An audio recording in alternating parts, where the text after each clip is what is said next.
right off the bat. There's Lyle Thompson. Courier, Bogan. Kylie O'Miller showing off those shifty skills. Schreiber driving hard down the alley, and he scores. What a goal from Josh Bird. Caleb Trainer Slips and scores. Are you kidding me? By Dylan Ward. Gets topside, Rabil scores! Welcome to Pro Lacrosse Talk, your go-to podcast for interviews with professional players, coaches, and executives, as well as the latest news and analysis from all three professional lacrosse leagues. Now, here are your hosts, Adam Moore and Hutton Jackson. What's up, guys? Welcome to another episode of Pro Lacrosse Talk. We have some exciting news in the Premier Lacrosse League to talk about today. And today's episode is being brought to you by our new podcast network, Lacrosse Playground.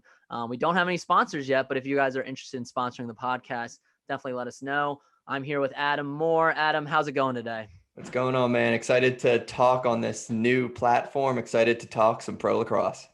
Yeah, we got some big news in terms of the Cannons. They decided to rebrand, but it was a pretty light rebrand. They're keeping the old Cannons logo with a slight update with the crest. Colors are the same. I think that's a good move on their part, kind of, recognizing the old history. They had a nice video voiced by Ryan Boyle to kind of talk about the Cannons in the past. But yeah, what did you think of the new logo? That's pretty similar to the old logo, but what did you think of the new look that the Cannons are rolling out? Yeah, when we talked, when it was announced and released, I mentioned, it's pretty close to what I was expecting it to look like. They went away from that more elongated look of Boston Cannons and like you said, put that crest in there. So it really fits in with the stylistic approach that they went with the other logos. So it makes complete sense. It looks good. They can use the crossed cannons on the helmet going forward like they have in the past, which has always been a good look. So I think they're really going to push the tradition, the history of professional lacrosse, all the great things that the MLL did with the Cannons did in the MLL, So they pushed that already with kind of the rebrand, and I'm excited to see what the uniforms look like. That they're teasing things for us, which is smart, and really excited to see what those unis look like when they pop out. Definitely. I like the look. I think you mentioned too, that it kind of fits in with the PLL style. I think of all the MLL logos, the Cannons one fits the best. Sure. And I think I'm excited to see what these new Adidas Cannons jerseys do look like. And you mentioned, they're really laying into the history, which is great. They're already saying that they're two-time champs, which they are, which I thought was interesting because, their last championship was won this past year when the PLL was around. So it's kind of nice, they're tiptoeing around that, but it's nice that they are recognizing the history. They are the oldest team now in the PLL, haven't been around since 2001, but they are the new kids still on the block. We don't know what this expansion draft is going to look like just yet. Hopefully we'll get some details for that. The consensus is that Lyle Thompson will go number one in this entry draft of the MLO players coming over. But who will go number 2, 3? We could speculate all day about that. I kind of want to get into Cannons coaching possibilities. We still don't know who's going to helm the new Cannons Lacrosse Club for the PLL. I know me and you both had some picks. Let's start off with some of the obvious ones. Some of these MLL coaches. Obviously, Sean Quirk did coach the Cannons for the years prior. Do you think they could maybe bring him back in the role as head coach for the Cannons?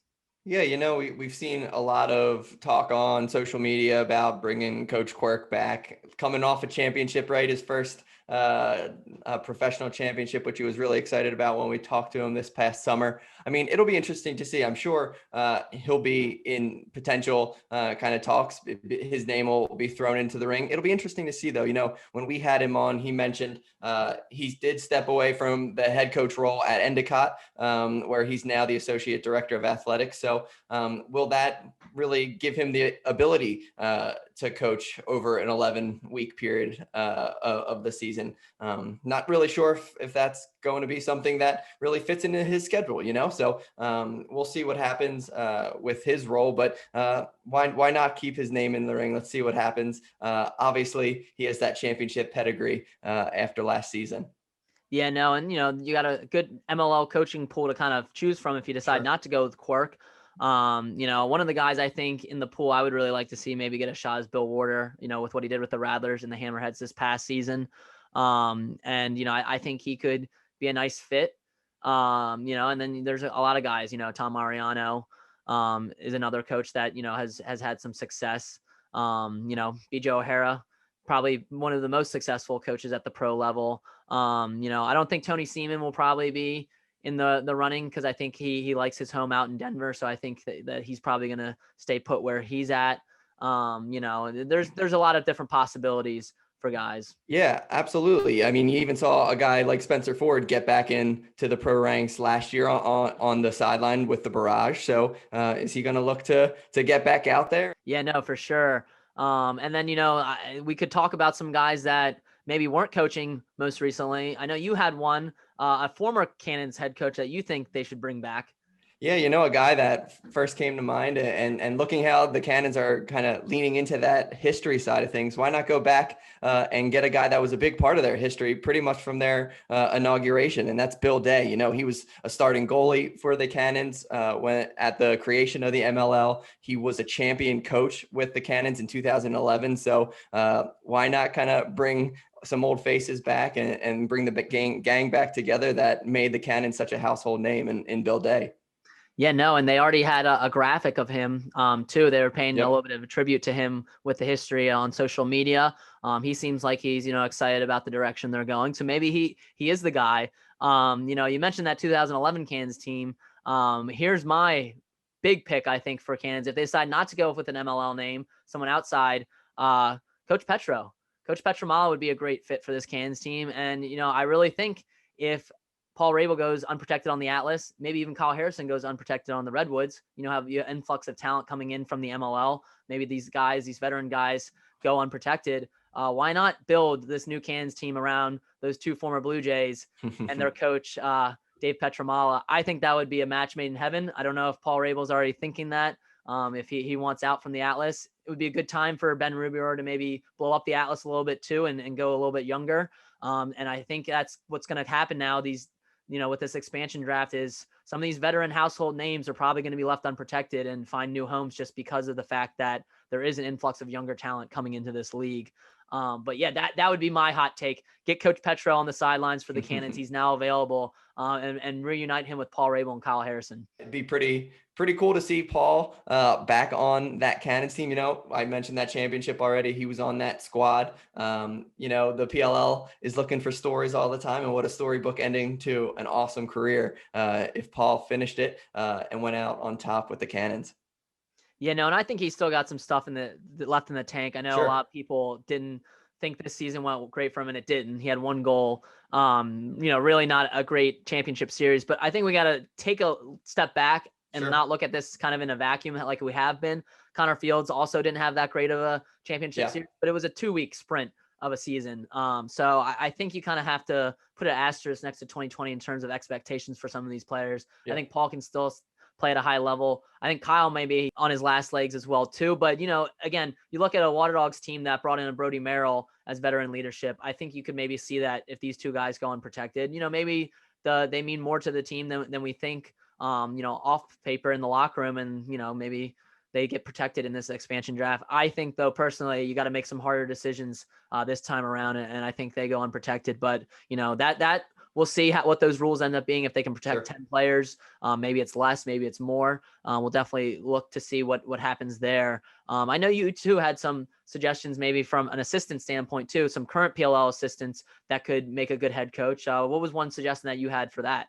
Yeah, we talk a lot in the other major sports about coaching trees and potential kind of rising in the ranks. So a guy that, sticks out to me is one of the Water Dogs assistant coaches in Brendan Dawson. He's currently the head coach at the Haverford School outside of Philly, has an awesome pedigree in coaching at Widener University.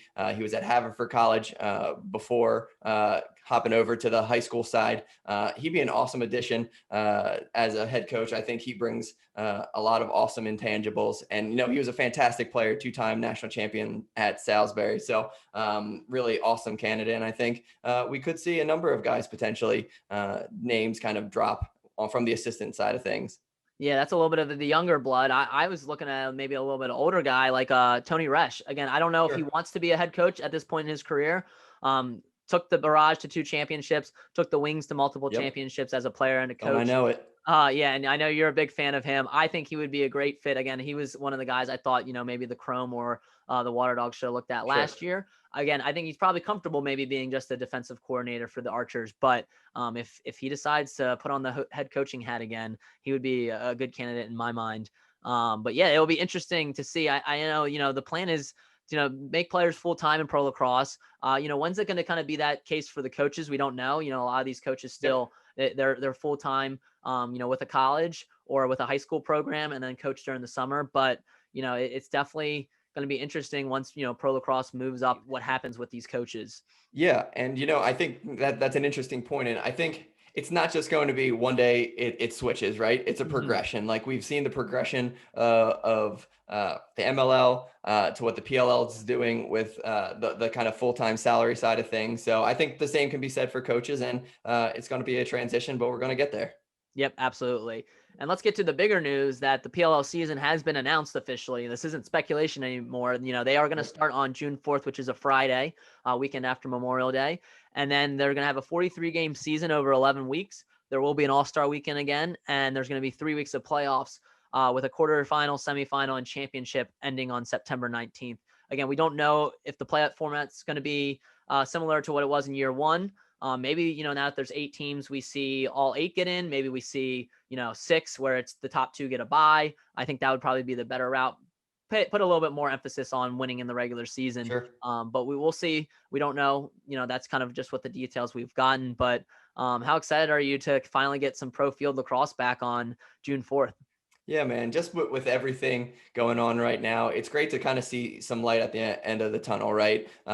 Excited to see that they're going to look to kind of do the road show and travel across the country and get some fans out to games, whatever that may look like. And I'm really excited to see what the final details look like for those potentially 11 cities. And it's important to note that Paul and Mike are both making sure that COVID protocols are going to be followed. Yep. They're not jumping the line in terms of vaccinations that are, being rolled out right now.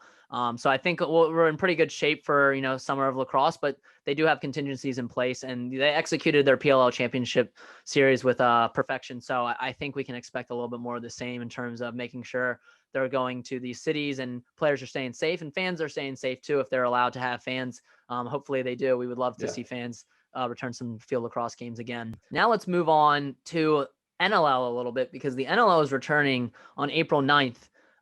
That only leaves, 2 months before the PLL season starts up again. And obviously there are players that play in both. So how do you think this might impact the NLL season? We don't have any details other than the start date for the NLL. Are we going to look at a 2 to 3 month season with a little bit of overlap, or is it going to be a longer season with a lot of overlap? Or, we've heard rumors that maybe they are considering a bubble tournament. I don't know how well that will work with 13 teams, Sure. especially how big, the cities and the fan bases are in terms of the NLL's revenue model. But that is, I guess, still on the table. So what do you think we could see from this NLL season in terms of, potential conflicts with the PLL season that was announced? Yeah, if they're looking to do a full season as they had hoped, there's clearly going to be some overlap, and there's going to be some tough decisions that have to be made by players come probably the start of the NLL season, right? I think teams are going to want to know what players' plans are. They don't want to have roster spots taken up by guys that might not be there when playoffs and championship time comes around, if they jump back to the PLL side of things, but I will say, I talked kind of about the kind of progression of the coaching staffs going full time, and kind of it's a process, right? I do think going forward after this year, this is kind of just a blip if there is some kind of cross pollination and kind of some layover between the leagues. I think after this year, with there only being one outdoor, one indoor league, there's going to be the opportunity to start seasons in a way where players will be able to play both. But it'll be interesting to see what happens this year, and players are going to have to make some tough decisions if there is that crossover time period. Yeah, absolutely. If there is going to be, a full season that there's some overlap, players like Zach Courier is one of them that comes to mind. Dylan Ward, those guys are going to have to make decisions, and probably the decision is going to be to stay in the NLL. And, I'll have some other guys too on the flip side, maybe like a Connor Fields, who's, pretty big name in both leagues, but more traditional field lacrosse player. Will he, play for the Seals the full season. And that might come down to playoff runs as well. Again, we're kind of speculating here because we don't know how the NLL season is going to shape out. If they do a bubble tournament, I think that would be, possibly a great opportunity for them. But the issue with that is, again, the revenue is driven mostly by fan attendance. And you have this issue with visas that came up last year with, a healthy mix of American and Canadian players playing in American and Canadian cities. And Canada is pretty set on keeping those borders closed for now. So that's a lot going to just determine on outside influences from the lacrosse world and more on, how these vaccinations are rolled out and how these countries handle going across the border. We already saw Mike Hoffman with the St. Louis Blues had to miss the opening game because his visa wasn't approved yet, on the hockey side. And here we are, with Pro Lacrosse. So a little bit, smaller fish in the pond. It will be interesting, definitely, to see how these leagues are handling. But we know there's a dialogue going on between Nick Sakevich and Paul Rabil, which is great. They are having discussions. This isn't they aren't doing this without, keeping each other in the loop. So hopefully we'll get more of announcements on the NLL season, what that's going to end up being. But yeah, that's kind of the biggest news from this week. This has kind of been our recap podcast. We're going to do this every Monday for Pro Lacrosse Talk, and our interviews are going to be on Thursday up until when the season happens. Then, we're going to have a lot of games to recap for the NLL and the PLL as well. And eventually Athletes Unlimited, later in the summer, which we're really excited about as well with the Women's League. But that wraps up another episode. If you guys are enjoying these, especially if you're new, to Pro Lacrosse Talk, please leave us a review on Apple. That really helps us get exposure and grow this podcast a little bit more. Leave us a review if you enjoyed it. And hit us up on social media. Again, we're at Lacrosse Playground for Instagram, and we're at Lax Playground for Twitter. We're also at Pro Lacrosse Talk on Instagram and Twitter as well. Check us out on there. We hope you guys enjoyed this episode, and you tune in next time to Pro Lacrosse Talk.